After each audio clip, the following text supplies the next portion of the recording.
Bismillahirrahmanirrahim. Alhamdulillahirabbil alamin. Wassalatu wassalamu ala asyrafil anbiya'i wal mursalin wa ala alihi wa sahbihi ajma'in. Subhanaka la ilma lana illa ma 'allamtana innaka antal alimul hakim. Ya alim 'allimna min ilmika kama tarda bihi 'anna. Ya halim khalliqna bi khuluqil hilmi وحققنا بحقائق العلم اللهم علمنا ما جهلنا وذكرنا ما نسينا اللهم يسر ولا تعسر وتمم بالخير أما بعد. Para hadirin sekalian, hari ini kita sambung, masih lagi diberi kesempatan untuk kita menyambung pengajian dalam tajuk yang ke-94 ini, di mana kita sebut tentang satu pengertian yang disebut innama yu'lumukal man'u li'adami fahmika anillahi fihi. Kalimah yang kita belajarnya, sesungguhnya apabila kamu ni akan terasa sakit ataupun kamu rasa sakit hati dalam hidup kamu ni, pedih pada kamu apabila kamu tidak diberi satu benda, al-man'u li'adami fahmika anillahi fihi. Apabila kamu tak diberi apa yang kamu hajat dalam hidup kamu tersebut, itu menandakan kamu tidak faham tentang Allah Subhanahu Wa Taala dalam diri kamu. Yang tajuk yang kita bincangkan pada pengajian yang terakhir sebelum daripada ni, sampai pada bab yang kedua. Kadang-kadang dalam hidup kita, dalam tajuk yang kedua ni, kadang-kadang dalam hidup kita ni, kita nak sesuatu benda tapi kita tak dapat benda yang kita hajat ini. Kita rasa pedih hati. Pedih hati ni maknanya kita rasa tak sesuai, tak suka dengan apa yang kita sepatut kita dapat. Tiba-tiba kita tak dapat. Itu tanda, katanya tuan kitab kita ni, kita masih lagi tidak memahami Allah Subhanahu Wa Taala dalam hidup kita. Apabila kita tidak faham Allah, maknanya kita tak tahu yang memberi siapa? Allah. Yang menerima, yang menahan daripada satu benda pada diri kita ni siapa? Allah. Tiba-tiba kitanya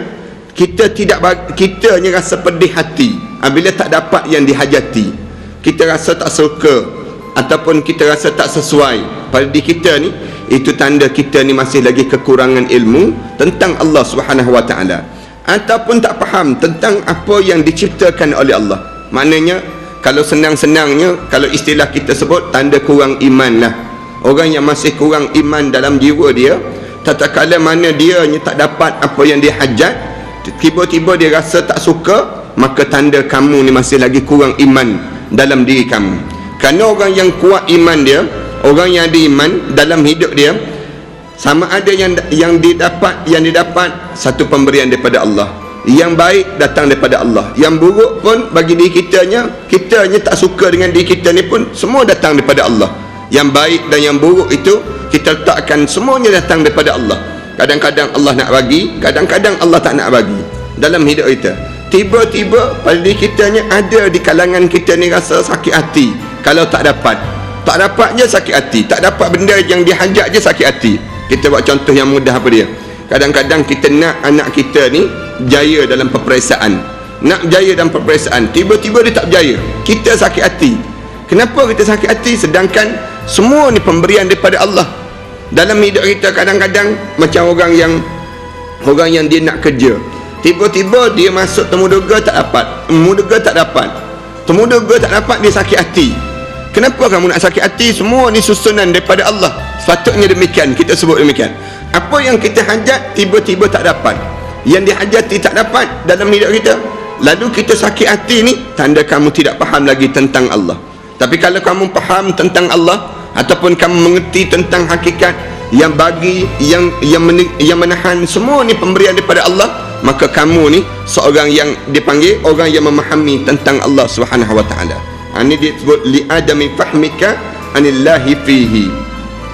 Yang kedua ni, dalam bab yang dalam tajuk sama ni, yang kedua, akhlak yang lebih sempurna dan lebih afdal terhadap Allah Subhanahu Wa Taala ialah kita senang apabila Allah tidak memberi. Yang ni akhlak yang paling sempurna. Kita rasa gembira kalau Allah tak bagi yang kita hajat, yang kita nak, Allah tak bagi. Kita rasa gembira, alhamdulillah Allah tak bagi lagi kot, sikit lagi Allah bagilah tu. Kita letakkan demikian. Boleh jadi tak dapat di dunia, boleh jadi akan dapat di akhirat, kita sebut demikian. Hajat kita tu banyak dalam hidup kita, nak yang tu, nak yang ni, tapi Allah tak bagi rasa tenang, lapang pada diri kita. Ni orang yang mempunyai akhlak yang lebih sempurna dan lebih afdal terhadap Allah. Tetapi kita merasa takut dengan hati yang tidak tenteram jika Tuhan memberi apa yang kita maksudkan. Tapi pada masa yang sama kita rasa bimbang. Kalau Allah bagi yang kita nak, ni satu ujian. Bimbang kalau yang kita nak ni, yang kita hajat, tiba-tiba Allah bagi. Hati kita kena berdebar terus. Kenapalah Allah bagi pada apa yang aku minta ni, tiba-tiba Allah bagi. Kenapa dia? Kerana boleh jadi ni satu ujian, ni boleh jadi satu cubaan dalam kehidupan aku. Kita patutnya, bagi setengah-setengah orang, dia rasa gembira dengan apa yang Allah bagi, dan dia tak rasa tenteram dengan apa yang Allah tak bagi. Tapi orang mukmin ni diterbalik pada diri dia. Yang kita nak, tiba-tiba Allah bagi, yang tu kena bimbang. Kenapa bimbang? Kerana ini merupakan satu ujian, dipanggil demikian. Macam orang yang berjalan dalam hutan, perhatian sekali berjalan dalam hutan. Bila kita berjalan dalam hutan rasa tenang je, jangan ingat tenang tu tak ada apa-apa, jangan. Kan orang Melayu kita sebut, tengok air yang tenang jangan disangka tiada buaya, jangan. Kadang-kadang dalam air yang tenang tu kita relax je, yang tu yang ngapnya, yang tu yang bahayanya. Demikian juga dalam hidup kita, yang penuh dengan ujian, yang tu yang kita diajar supaya berhati-hati. Orang yang bawa kereta, para hadirin sekalian, tengok orang yang bawa kereta jalan dia straight je, tenang je, tak ada kenderaan, kejap lagi mengantuklah dia, menguap terus, menguap. Cuba berjalan tu bengkak-bengkok, jalan tu penuh dengan liku-liku dan cabaran, dia pun berhati-hati dalam perjalanan. Demikian dalam hidup kita. Dalam hidup kita ni, apa yang Allah Subhanahu wa taala bagi yang kita hajat, berhati-hati. Berhati-hati orang mukmin. Kenapa dia? Ni akhlak orang mukmin. Kita nak senang, misal contohnya, nak senang. Waktu mana Allah bagi senang? Bagi sungguh yang kita nak. Berhati-hati, bimbang. Kalau dalam di sebalik kesenangan itu, ketenangan itu, adanya ujian. Ya Allah Subhanahu wa taala sedang menguji pada diri kita. Kita kan nak yang tu dapat, nak yang ni dapat, tapi kita tak tahu apa benda yang berada di sebalik yang kita dapat tersebut. Tapi orang yang dia hajat, yang ni dia dah hajat tak dapat, yang ni dia hajat tak dapat, yang hajat tak dapat ni, yang ni lah yang banyaknya ujian dan banyaknya perkara yang menyebabkan kita kena rasa gembira dengan ujian-ujian yang dilalui dalam hidup ini sendiri. Kemudian sebab kita tidak mengetahui akibatnya, kerana itulah alim besar Ibrahim Al-Khawwas telah berkata, tidak sahlah kefakiran seorang fakir pada Allah sehingga ada padanya dua macam. Tidak sah dianggap orang yang fakir kepada Allah sehingga ada pada diri dia dua macam. Dua macam ni apa dia? Yang pertama, keimanan pada Allah Subhanahu wa taala. Nak fakir boleh, bukan tak boleh. Orang jadi orang miskin, tak apa. Dengan syarat, kalau kamu jadi orang miskin pun, kamu kena ada iman pada Allah. Bukan tak boleh kefakiran, kesusahan dalam hidup kamu, tak ada masalah. Kalau kamu ada iman, walaupun kamu susah, kamu dekat dengan Allah. Orang miskin dipanggil demikian. Dengan kemiskinan dia, dengan kesusahan dia ni, dia dekat dengan Allah. Yang jadi masalahnya, dengan miskin dia tu, dia lari daripada iman dia pada Allah Subhanahu wa taala. Yang ni yang dibimbang. Kalau nak ada pada diri dia iman pada Allah yang pertama ni, samad, dipanggil demikian. Yang kedua, bersyukur kepada Allah apa yang telah dikumpulkannya berupa nikmat-nikmat Allah yang Allah bagi pada diri dia ni. Setiap ujian yang Allah bagi, dia syukur. Setiap ujian ataupun setiap nikmat yang dia dapat, semua dikumpul, dia akan syukur. Alhamdulillah dengan nikmat yang Allah bagi, di mana orang lain dengan dunianya merupakan bala dan cubaan, dan tidak sempurna kefakiran hamba Allah itu sehingga ia melihat bahawa Allah tidak memberikan itu adalah lebih mulia daripada kebaikan yang diberikan oleh Allah Subhanahu wa taala kepadanya.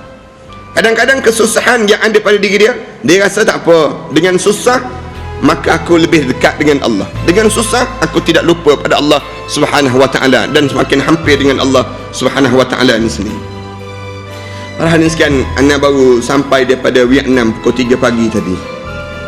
Sampai daripada Vietnam untuk melakukan ibadah korban jemaah-jemaah ni. Di Vietnam anda pergi ke satu perkampungan Chodok, dipanggil Chodok ni.